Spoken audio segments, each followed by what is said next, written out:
When it comes to investing in mutual funds, one of the common queries that most investors have is which is a better form of investing? Is it lump sum or is it the systematic investment plan or SIP as it's called? Or should I approach a systematic transfer plan? Now, this is a common query many investors have in their mind. Today, we're going to look at what are the best ways to invest. What is lump sum investing? When you have a large amount of money, can be 5 lakhs, 10 lakhs, 50 lakhs, depending on what you consider as large, you can go ahead and invest that entire amount into the market at one go, into an equity mutual fund, say, as an example. This is called a lump sum investing. Your money starts working from that minute onwards when it's invested into that particular fund. The advantages of lump sum investing is it's simple. You just go put the money, it's done and dusted. There are no complications around it. There are no difficulties around it. As easy as it comes. But what are the disadvantages? The disadvantage is, unfortunately, stock markets are very volatile animals. So what happens is, sometimes when you invest the money and over the next few months, because of volatility in the market tends to go down by say 10%, that the investor appears to have lost the advantage of having bought a month later or 2 months later at a much lower price than before. So this is definitely a risk. It is not so much of a risk if the investor is looking at a 10-year horizon or a 15-year horizon. This may not be a big difference. But if he's looking for a shorter term, or if he's an investor who is emotionally kind of impacted by these volatility, then this will certainly be a matter. So their lump sums sometimes kind of play a role in terms of showing negative returns to investors if the market goes down after they've invested. On the contrary, if the market goes up immediately after they've invested, they will see great returns. They will be fans of mutual funds. So that's the experience of lump sum investment. Now let's look at systematic investment plan or SIP as an option.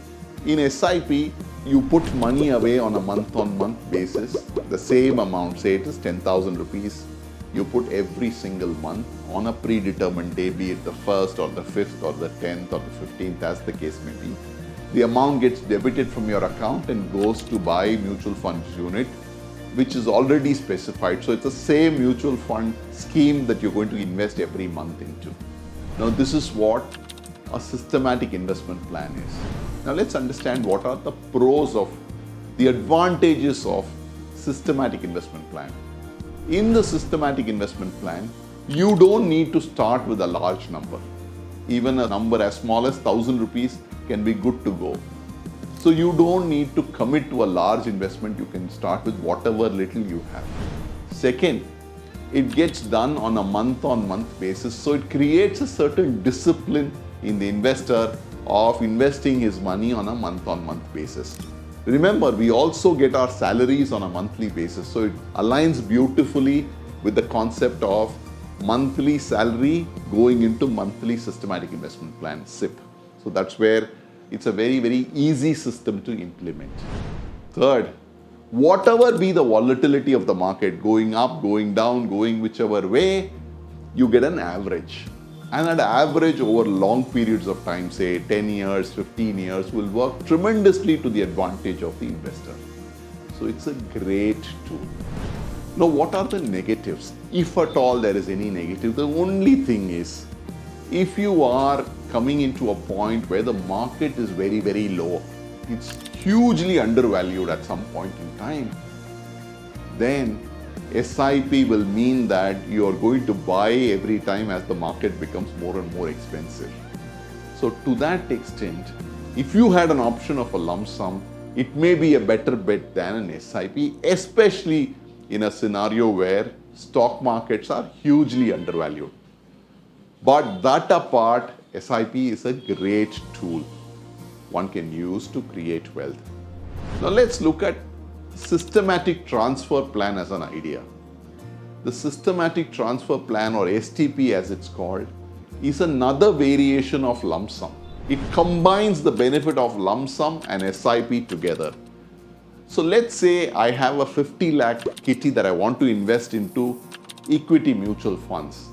But I also realize that the equity market is very volatile. Maybe it's also rightly priced today, so I don't want to see the market go down after I put all my money into equity mutual funds.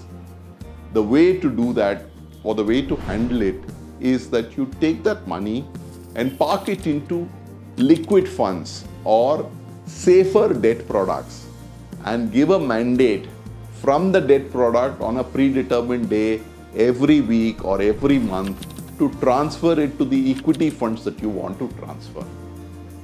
That way, over a period of time, maybe a 6-month or a 12-month, as defined by you, the money will keep getting transferred from that liquid fund to that equity fund. Stock market volatility ups and downs will get evened out when you purchase on this basis.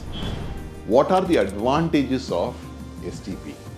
Like I said, you get the advantage of an average price, that price that works for you over a period of time. Second, you don't have to be a stock market genius in an STP. You set up an STP account, your average works for you. So whether the market goes up or goes down, it works brilliantly for you in both cases. So to that extent, STP is a great tool. Third, the amount lying in the liquid fund or the debt fund also earns you a small return, and the amount that you transfer into equity also earns you over a period of time. So you get the benefit of some return coming to you even when you park it in that liquid fund.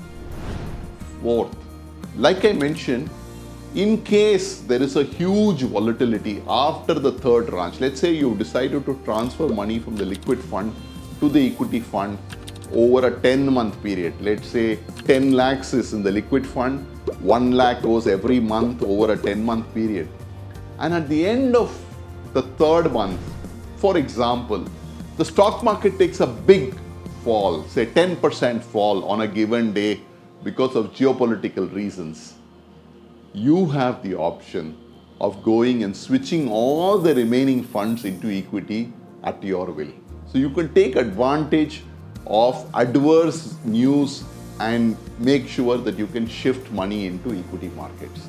So that's a great advantage that you have only in STP. Now let's look at what are the disadvantages of STP.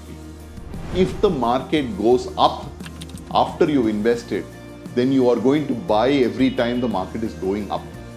So your average cost of purchase is going to be much higher as compared to having invested it as a lump sum. It wouldn't matter much if you held on your investment over a 10-year, 15-year period, but in a shorter period of time, it can matter that you, instead of a lump sum, by going through an STP, you end up paying a higher cost because the markets have been on upward swing. Second, this switch from liquid to equity, from equity to investing, creates a lot of capital gains impact. So it can be sometimes a nightmare when you go to file your returns. You find that there is a capital gain from liquid fund to equity fund and so on and so forth. A lot of tax working gets involved quite unnecessarily. So there is a little bit more cumbersome paperwork involved from a taxation standpoint.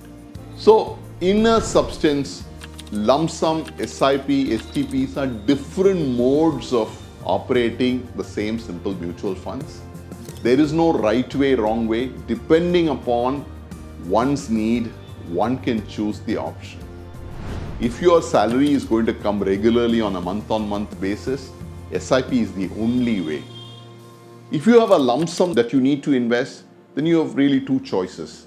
Either you invest it as a lump sum into equity funds, or you invest it into a liquid fund and do an STP. Now the choice between this is really dependent upon what you want to choose, depending on how the market you feel is. If you feel that you want a shorter period of time, you don't want to take risk, STP is a great way to average your purchase. But if you're in the game for long term, 10 years, 15 years, and you really don't care about short-term fluctuation, just fill it, shut it, forget it. Put it into lump sum, into a good fund, and forget about it. So that is the summary between lump sum, SIP, and STP.